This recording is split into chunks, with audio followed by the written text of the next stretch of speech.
muy buenas, os voy a explicar este vídeo que es de los más especiales y más curiosos para vosotros de la historia de mi canal.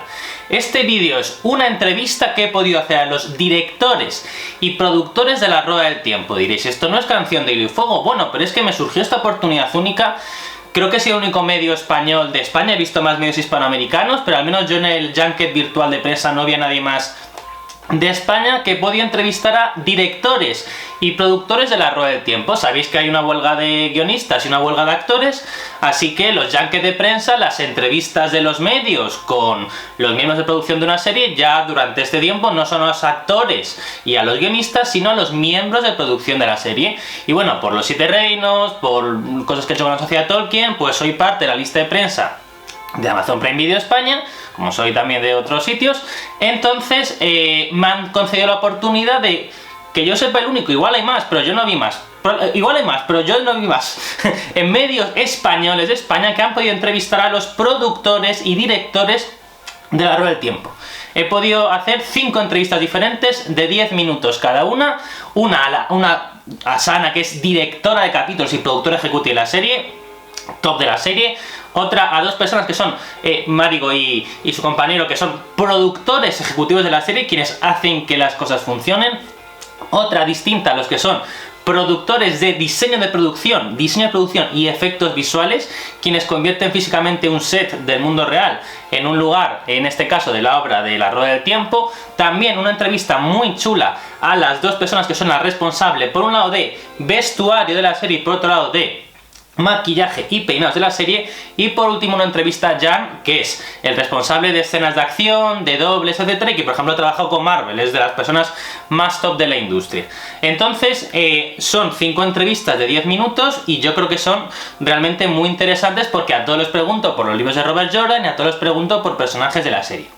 Y además de eso quiero hacer un par de avisos sobre lo que viene próximamente al canal, porque llevo varias semanas que no he sacado vídeos normales, porque he tenido, bueno, bastantes temas, más bien diría que laborales barra profesionales, de evidentemente el mundo real, no este mundo de las redes que a nadie le importa realmente.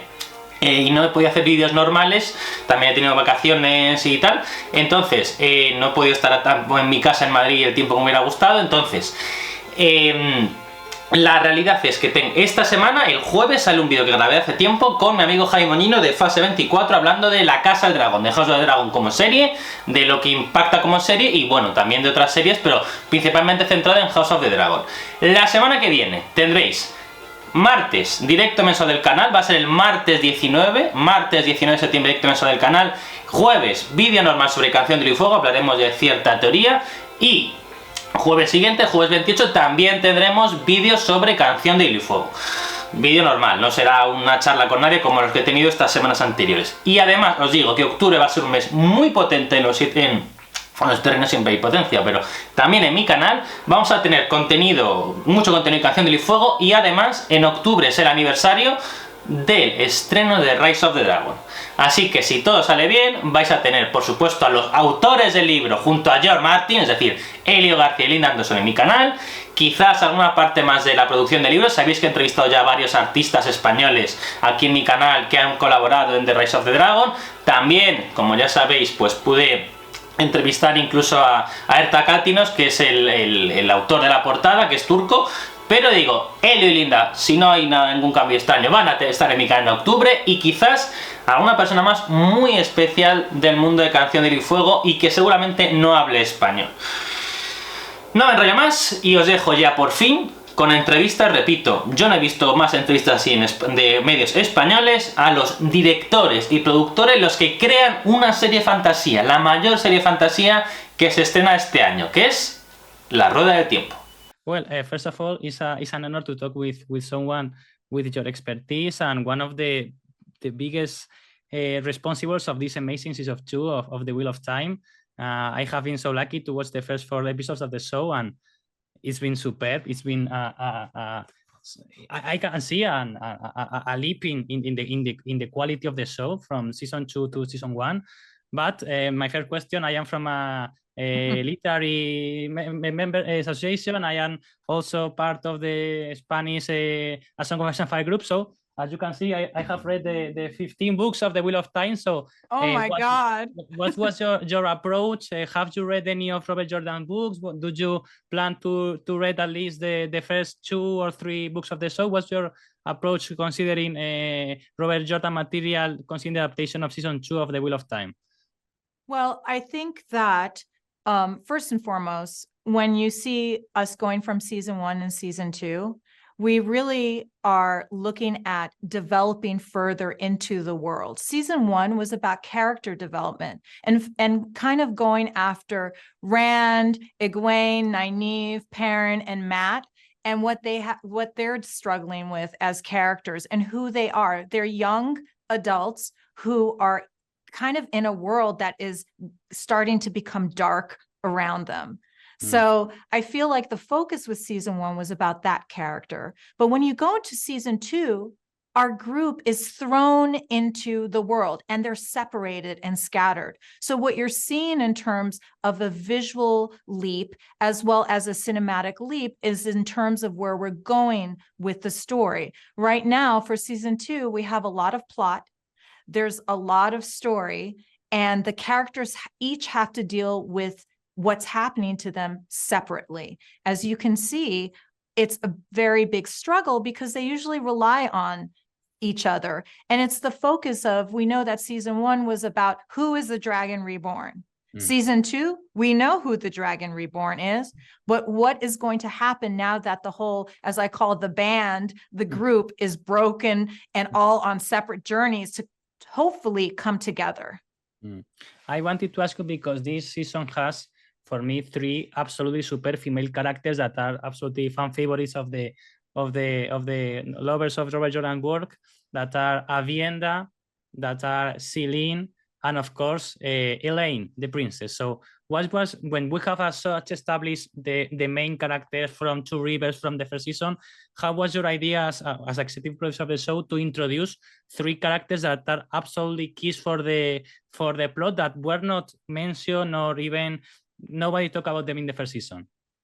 Well, I think that was more of a choice with Rafe Judkins and the writer's room. Rafe Judkins is our showrunner, so they kind of like deal with the characters. I more deal with, the look and style and, the actors of the show. I find that Avienda and the choice of actor for Avienda, Ayula Smart, was such a great kind of reflection of what were in the books. They're part of the Aiel. So it was really exciting about that. And the other thing is, which I am also excited about, was Celine and, Natasha O'Keefe is like, she is amazing. And she brings such subtlety and complexity to her character. Like when you see her in season 2, we can't really read her. She seems to be helping Rand, but we don't know what's really underneath it. The simplicity and the emotion that our actress Natasha applies to Celine is pretty remarkable, wouldn't you think? Yeah. So she's super, and Elaine is one of the favorite characters.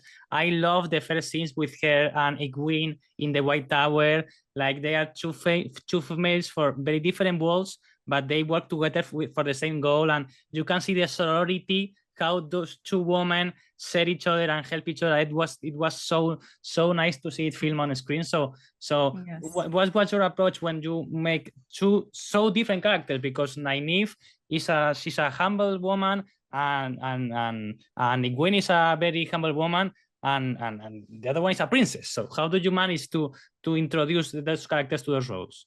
Well, what's really fun about that is that we find that Elaine, who is a princess, she is humble within herself. And what's interesting is the dynamic that you will see for season 2 between Egwene and Nynaeve.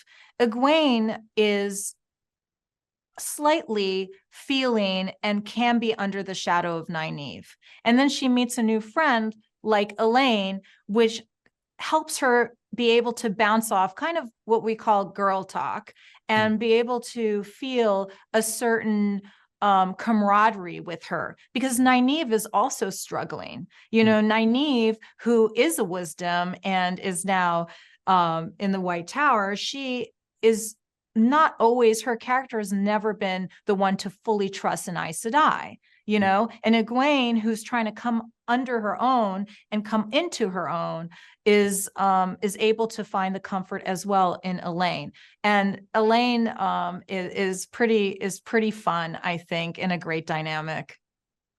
I also wanted to ask you about my favorite character in the books, that it's Matt. Matt is so great, so great. Matt is amazing. And I have seen in this season, and I like a lot the first scene with Matt and the Andrew in the SRI. And how was your reintroduction? Because this is a new Matt. He has suffered a lot in the ending of season 1, and I have only watched the first 4 episodes, but I see the Matt of the books in those 4 episodes, and for me that's the biggest compliment I can give to you. So what was your approach reintroducing a fan favorite and a absolutely amazing character as Matt? Well, I think for Matt, it was definitely a group effort, but Donal Finn, who plays Matt impeccably, brings so much to the table, as well as the story which I love about Wheel of Time is, remember, the characters always deal with moral ambiguity. That's kind of part of the Jordan books. So Matt is, to me, the epitome of moral ambiguity. We love him, but he's struggling. And I feel like he has a self-esteem issue. Like, because of the self-esteem, he feels like he could never be good. But because he feels that way, in my head, deep down inside, he is good. Because if he was bad, he would just say, oh, I don't care. But he cares so much that it's almost like he's given up. Yes, totally. Well, I have to close this. So the last question is, what is the scene or the moment of season 2 that you can tell without spoiling too much? Maybe you can say just Falme, but what is the scene of the moment that you are most proud of your work in season 2? Well, yes. For season 2, I am proud of it all, of the whole thing. I just want to start by saying that. But what was really, really important to me, and you had mentioned it before, is that I was able to go to Morocco, where I'm from, and film amazing, amazing scenes in the desert and by the ocean, and just like really beautiful topography from my country of Morocco, in the Sahara Desert, and having all the cast there. Like, to me, that was one of my favorite highlights, because I'd never filmed in Morocco as a filmmaker. So it was the first time for me. And what I really enjoyed is seeing the cast and the crew enjoy my country. I think that was important to me. And it was also Ramadan, so it was very tough on some of the crew and us. And but it was just a lovely, lovely sense of camaraderie. A lot of the actors, even if they weren't working that day, they would come on set to support everybody else. I would get confused because I look and I go, Egwene's not in this scene. Hey, Maddie, why are you here? She's like, oh no, I just came to say hi, you know. And I'm like, oh, okay. So nice. That is what's so special as well, for me and for my work as well. Well, thank you very much. Congratulations for your work, and let's hope maybe next season you come back to Spain. It would be amazing. Thank you. Thanks, Javier. Thank you very much. Bye bye. Thank you. Hello, I am Javi Marcos from Spain, Social Tolkien. First of all, congratulations for your amazing work in The Wheel of Time season 2. I have been lucky to watch the first 4 episodes, and it's amazing. I can see a leap in quality between season 2 and season 2, and I think all the fans will love it. And I am a member of a literary society. I have read this is my cat. I have read the books of The Wheel of Time. So I wanted to tell you, have you read any of Robert Jordan books, and what's your relationship with this two huge book saga? I've read quite a few of them. Obviously, our writing team, they've read all of them, and we have Sarah Nakamura, who's our researcher and book expert, who works with us very closely. And what was the question? It was about how big the series is and how daunting, or no, what was, if you thought about reading of any of the books, maybe book 2 and book 3 that this season 2 inspired to, The Great Hunt or The Dragon Reborn, in order to get more inspiration in order for your production work? Well, we work, as I said, very closely with our writing team. So with Rafe and Justine and the rest of the writers. And Holger and my job is to interpret from what they've written and from the books and create the world along with the fantastic team that you're talking to today, I'm sure, behind us, who create these amazing worlds which we travel to. This season, I think, is bigger and better than season one, and we are going to see new locations that are very popular in the books, very big scenes. So I wanted to ask you, what is the new location that is you are more proud of the presentation in this show?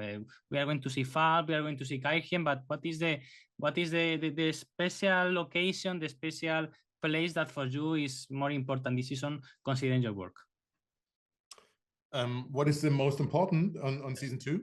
I mean, for your work. Oh, for our work. I mean, every location has its speciality and is challenging at some point. But it's nice to shoot in Italy. We shot southern Italy in a very rural area and created this world or shot some nice elements there. We went to Morocco and shot in 3 different places in Morocco. So basically all over Morocco in one place. Nobody shot there before. So that's a big challenge, but it's fun as well, because we can see those locations, which is quite diverse in general, and will match with the series. I also wanted to ask you, because in this season we see many new characters that are very low for the lovers of the Wheel of Time. The characters like Avienda, like Celine, of course, Princess Elaine. What was your role in bringing those characters to life? Of course, is the script writers who create the scripts, is the costume who makes the design that they have them, but from the production, from the guys in the top of the pyramid, how do you manage the expectation of the fans when you are bringing to life to such fan favorite characters? Well, I think we work very closely with our casting director, Kelly Valentine Hendry, who's wonderful, because we do cast from all over the world, as you probably realize. I mean, every country in the world I think we've been to and we cast from, to reflect the world that we're in. We all have an idea of who the characters are as a group, and we cast from a huge number of people that Kelly sends through to us. There's a point when we watch the casting video and you just know that person is right for the part.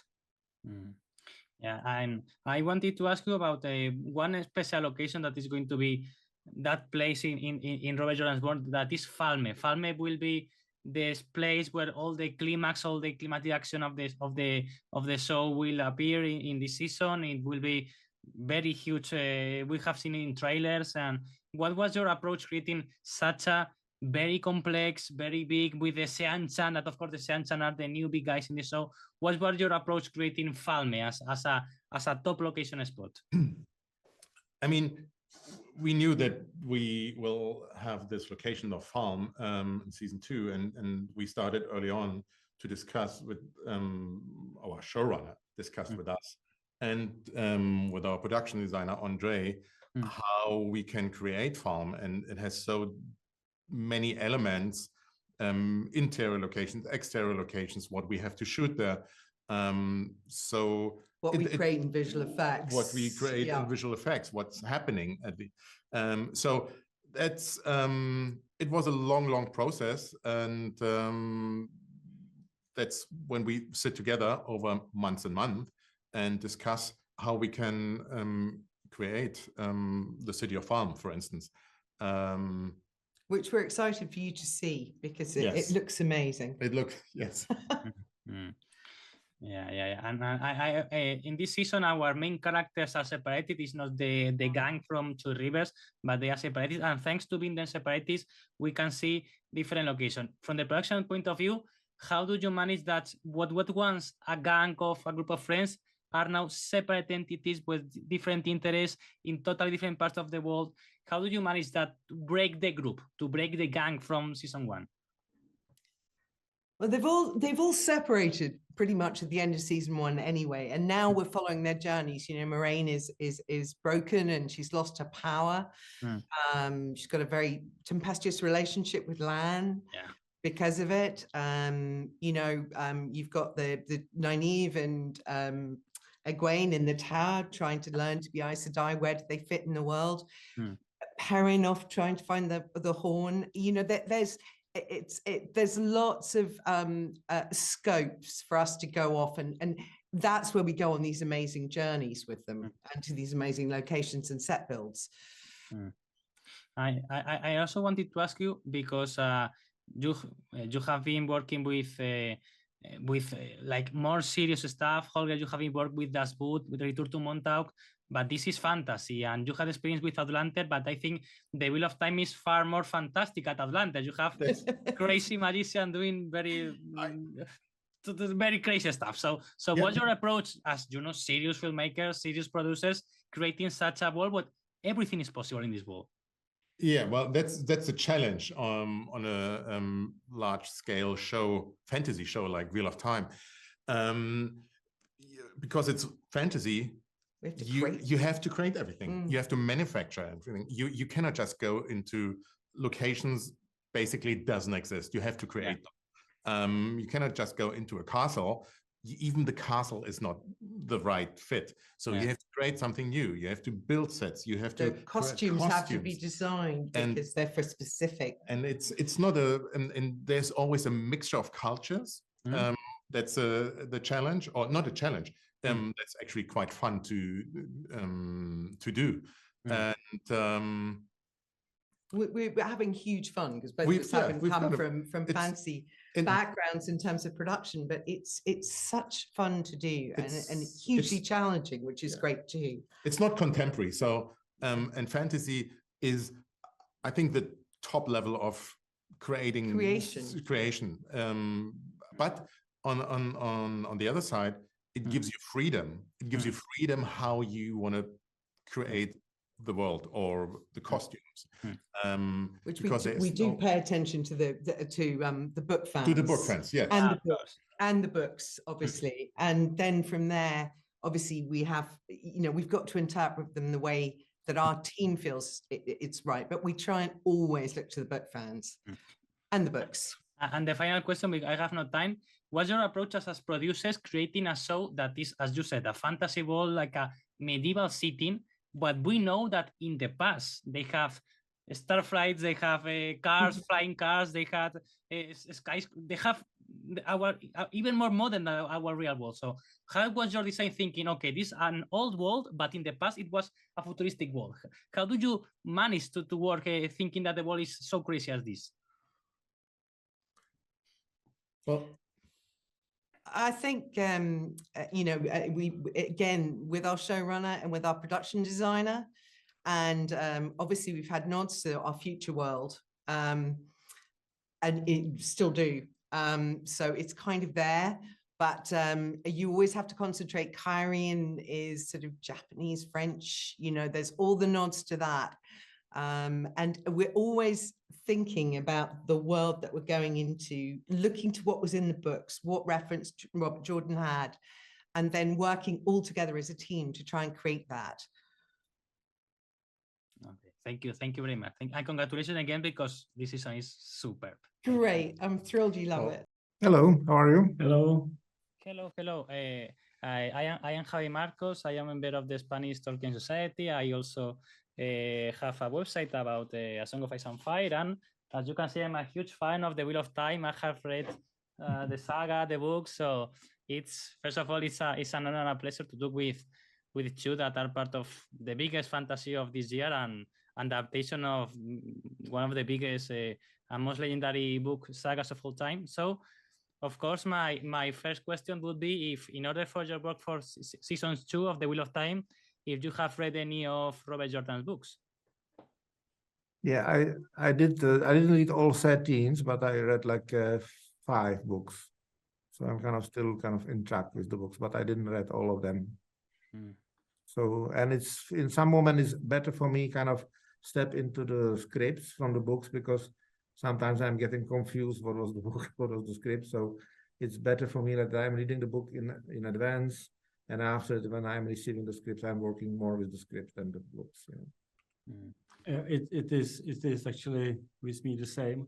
I start the first book, and then I got a bunch of scripts on my desk. So I start to read the scripts, and my son continue reading the book, and then we were comparing the story.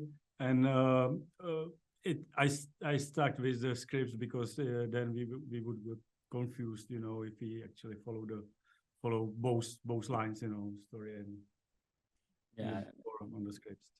And the books is impossible to adapt. All the people who love The Wheel of Time always say that it's impossible to adapt a 15-book saga. It's crazy, and the effort that you have done, I have seen, as most of the press, the first 4 episodes of the season, and I have to congratulate you because of course the writing, the acting has been superb, but all the production stuff has been amazing. So I wanted to ask you for your expertise areas.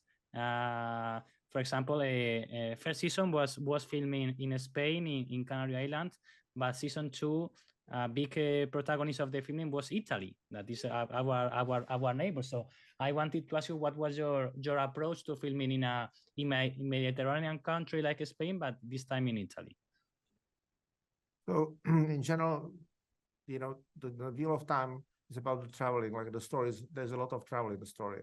So what we want to get is a different type of nature, you know, because we have a base in Prague. We can get like all the sets, all the interiors in Prague, but we are not getting enough like a different type of nature because, you know, Czech Republic is not large and the nature is kind of similar, you know, like it's a Central European nature, forest and rocks and, you know, rivers kind of look similar in sometimes. So what we need in general, we need a different type of nature for each season. And for the second season, there was really like a discussion between the Spain and Italy. And at the end, we found like a more interesting, most for us, for the story, locations in southern Italy. And we got like also different nature. So, and that's our goal, like that you can see, like when you see the shot when Len is training next to the old olive tree, for example, you know, immediately without any questions, like visually so beautiful. It's beautiful. Yeah. So that's like that was our goal, that people get that different look there. And I also wanted to ask it to both of you because this season we are going to visit new locations that we hadn't seen in the first season of the show. Some of them are very iconic in the books. I think you can talk about Falme, that is one of the biggest places in this season. And how was your approach creating a city that is part of the world that we already know, but it's a totally new place? What's your approach from the production and special effects approach to this kind of concept? So we're trying to find a way how to, of course, put together the knowledge which you have from the books, plus possible locations, plus, you know, like a possible sets which you will build. And that's always like each city, each world is a kind of combination of like a key aspect, which is the location, which is the sets which we are building or we are using, and plus the VFX which are helping us to put that all of that together. So that was like the key thing for us for Farm was the ocean and like a city which is really laying on the edge of the ocean, and it's walled city, so it's like like a city which has walls facing the ocean, and all of that was the most important. And after that, of course, like a desert and the dry landscape nearby the city. But that was kind of like a first stop for us, like to think about what we can get, where we can get these, things, and how we can combine them together. So each city is always a combination of many, small aspects, many small things together. And from the special effects point of view, because the location from the first season were absolutely superb, and visually, I have seen the new scenarios for the season, and wow, they are very, very well done. I have to congratulate you for how they look so real, being of course in a fantastic world with magical properties.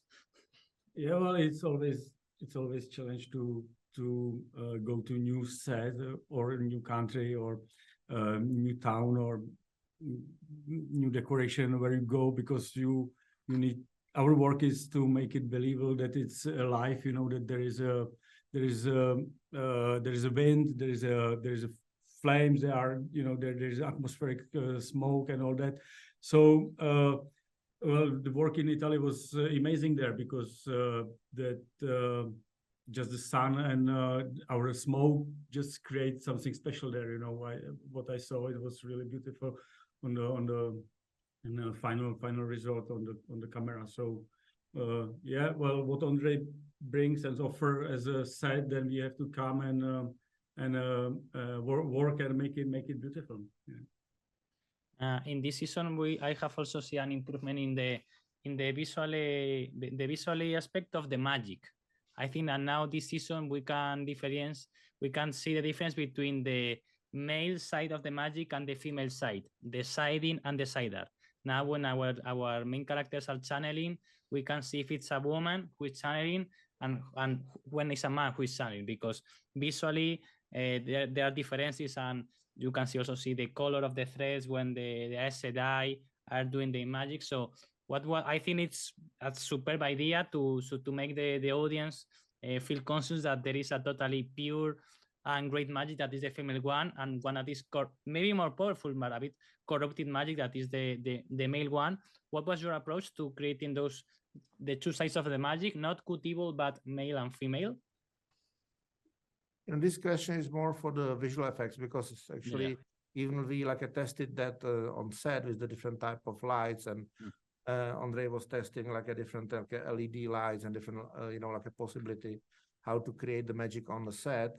At the end, we decide that the producer decided that we will go with the VFX for that. So it's actually, this question is more to the VFX team, because they were leading ones for the designing all these channeling effects as you described. Yeah. So there's a great visual effect team, you know, which just got the final giving the final look of those kind of effects, you know. So we do our work on set, but the later magic is done on the computer, and even somebody else has to decide it, you know, which way to go, if practical way or the VFX way, you know. So. Well, I just wanted to finish the question to the interview. Just wanted to congratulate you and telling us, to the audience that is going to watch the video, what is the place or the location that you are most proud of having worked this season? The location, the set, the scene that you are most proud of your work there. If you can speak, if not a great spoiler. Well, I'm actually proud. I'm proud that we finished that season well in all the locations, and all the sets were challenge, you know, to do. The Atuan smell was something special, you know, because there was a lots of action. There was we had a problem with weather there, and so Atuan smell is my one of the favorite location. Yeah. Thanks.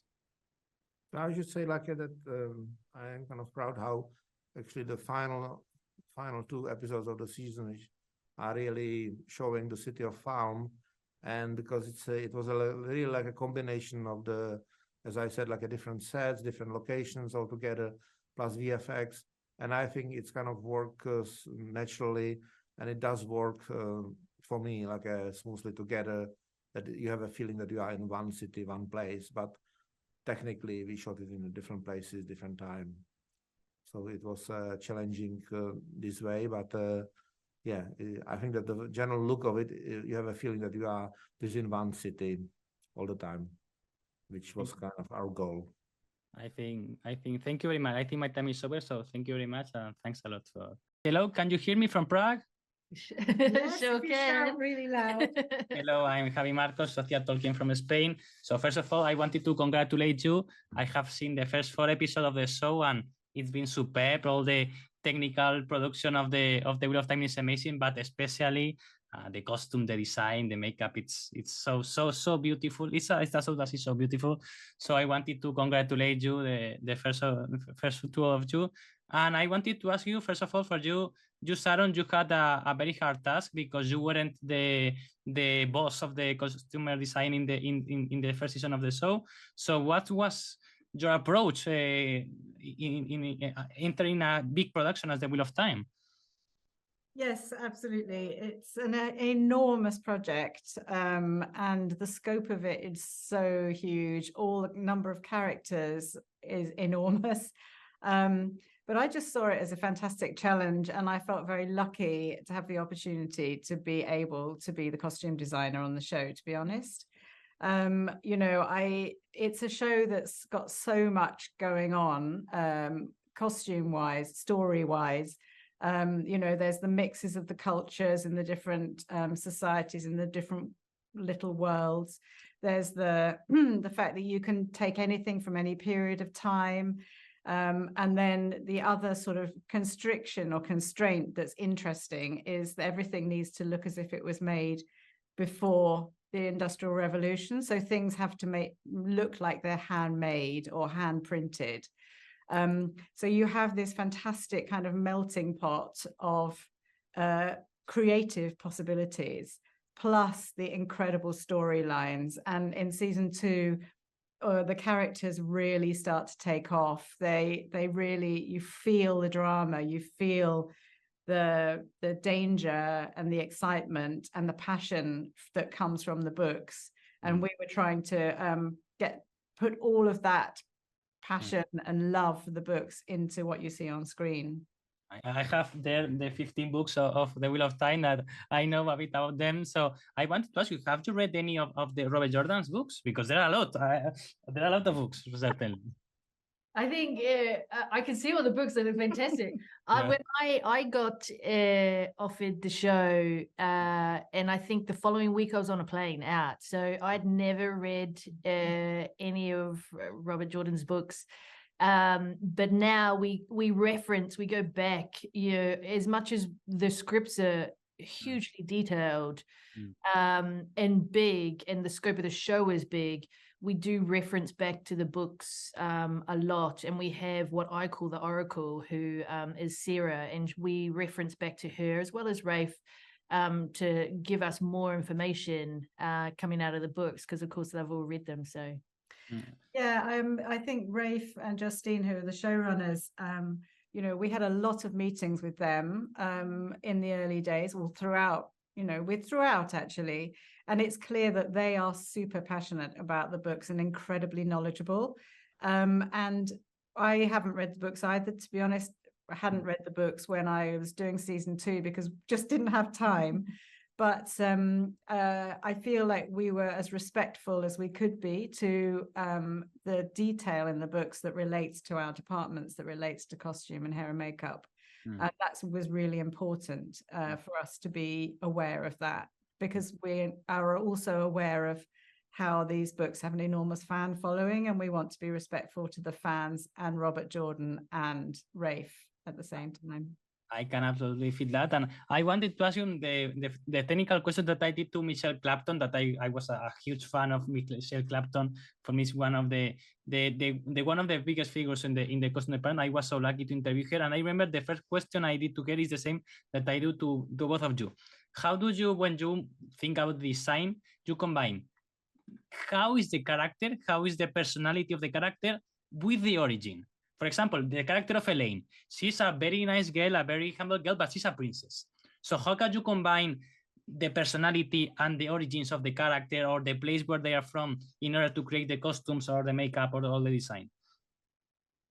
I think when it came to hair and makeup, it was more of the fact that I knew that she came from Andor. I knew that she was royalty, but she was coming into the White Tower and she was coming in as a novice. So we had to give her a hint of royalty within her wig and her hair, but not let it out too soon. I guess, you know, the arc of her character going forward, you know, where she ends up, I think in book 13 or something like that, or book 12.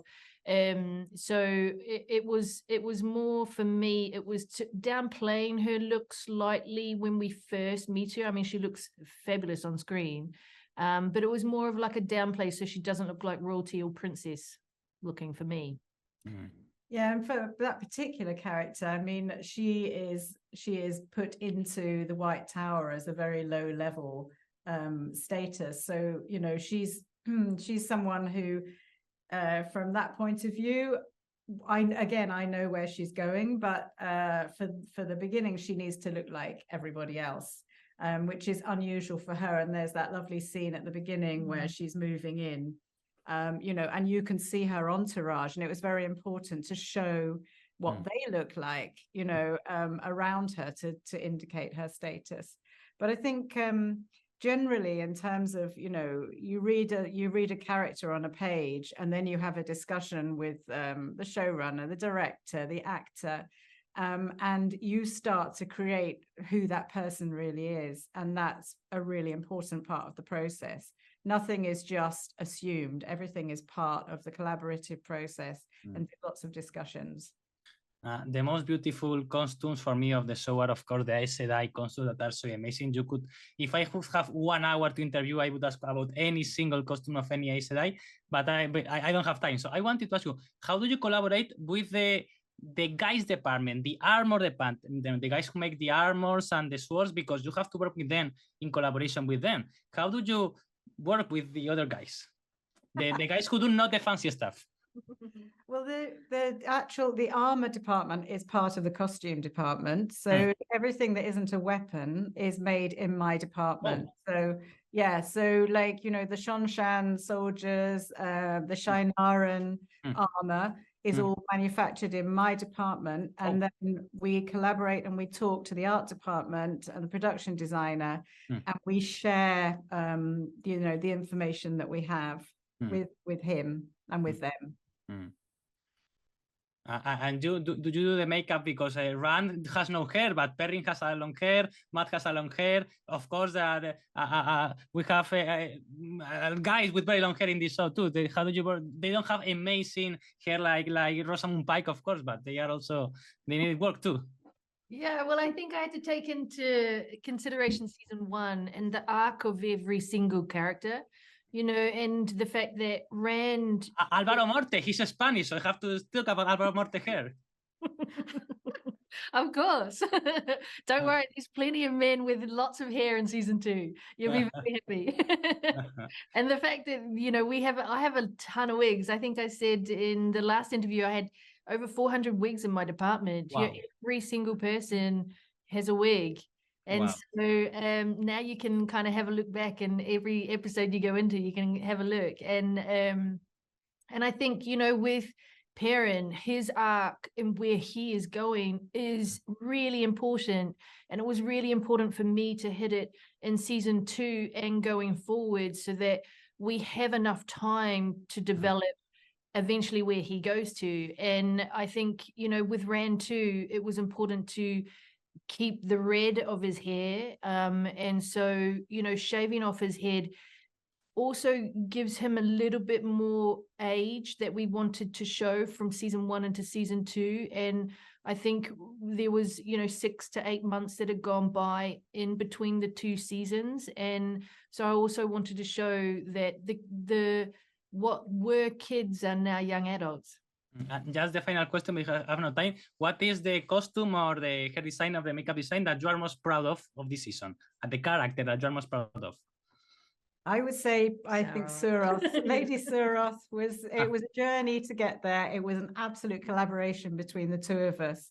And she, I hope, has achieved this look of drama, beauty, and terror, which is what we're after. Yeah. Oh, thank you very much, and congratulations. Your work is superb. The Wheel of Time is so beautiful, and thanks to you. Hello, Jan. Well, I am Jaime Marcos from Spain, Sociedad Tolkien, Los Siete Reinos. Well, first of all, congratulations for your amazing job in The Wheel of Time. I think this show has a lot of quality things, but I think that the fight scenes, the action scenes have been super. So I wanted to ask you, with a guy with your huge trajectory, you have worked with top tier of the industry, with Marvel and with a lot of great guys. How was your approaching a show so fantastic? Because we have a lot of magic, we have a lot of powers that other regular like comic shows or comic films don't have so much magic. Yeah. Well, thank you. Nice to meet you too. Yeah, well, I try to bring all the experience that I learned, from the previous jobs, of course, into this one, and you try to make it work for the show. So it's, like always working with the directors and showrunners and everybody else, and to see what kind of style of action they expect. If we do too much of a fantasy, or if we're gonna keep it a little bit more realistic, or if we just split it by character and make sure that it kind of finds, the place that it's supposed to have by the books and the fans and everybody else. So yeah, it's always, like using all you know and trying to make it better. I wanted to ask you because I am a member of a literary society, so I have here all the Robert Jordan books, all the Wheel of Time books. There is a lot of books, so I wanted to ask you if you have read any of them to read how some of the action scenes are narrated in the books. Have you read any of the Wheel of Time books? It's funny you mention it. I have the book on the side of my bed. I have got two small kids, 4 and 2, so I didn't have a chance really to go through. I started to read it and I wasn't able to go through the book, but I'm still planning to. But of course, when we do the action and we get the script, we always speak to, we've got like a book specialist and someone who, knows all about the books and about the action, how it's supposed to be. So we always talk about, the scene before we create things and make sure that we kind of try to stick as much to the original as possible. I wanted to ask you because this is season 2, and I think for me the biggest new characters will be the Aiel. The fighting characters will be the Aiel. I think that the Aiel are such a fantastic addition to this show, and of course there is people that love fighting. Their only lifestyle is fighting. So how do you approach to create the fights of the Aiel when they are so different from the other people from other places of the Wheel of Time?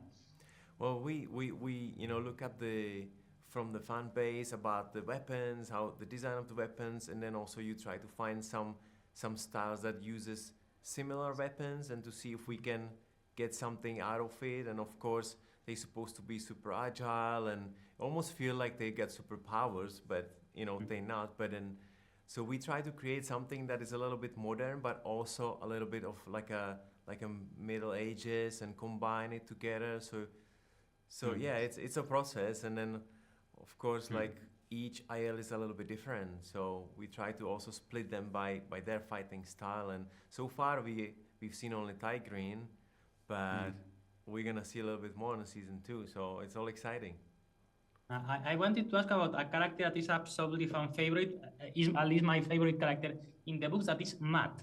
Matt Cawthon is a guy who is not a traditional fighter. He does not fight with a sword, a fancy sword, and a magical shield. He fights with a staff. That is crazy. So I absolutely love every single fight with Matt in the book. So what was your idea creating Matt scenes? Because he's going to have to fight someone somewhere in the season.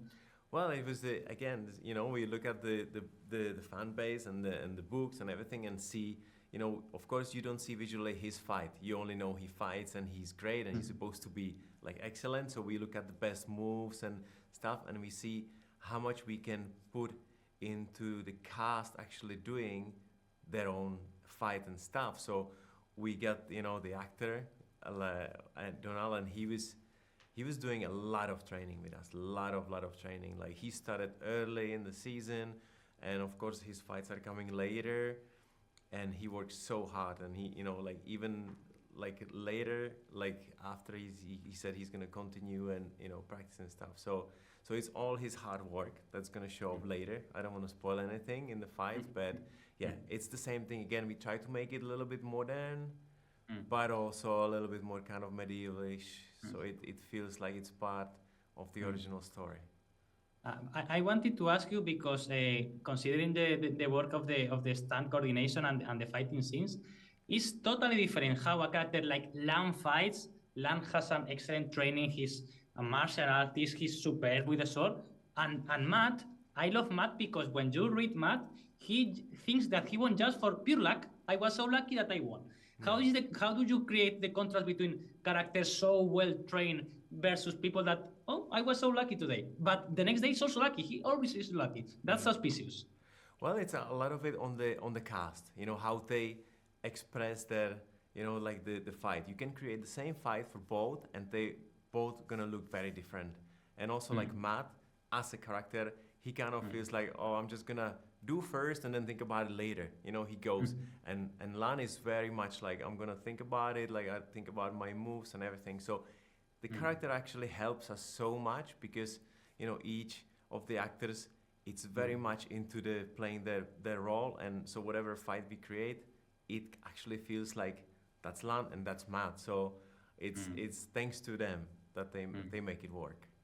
And I also wanted to ask you about the two more brutal characters that are Perrin and Loyal, the ogre. So how do you create a physical scene with a character that is so physically imposing, so big, so strong? It has not the finesse, the technique of the other main characters.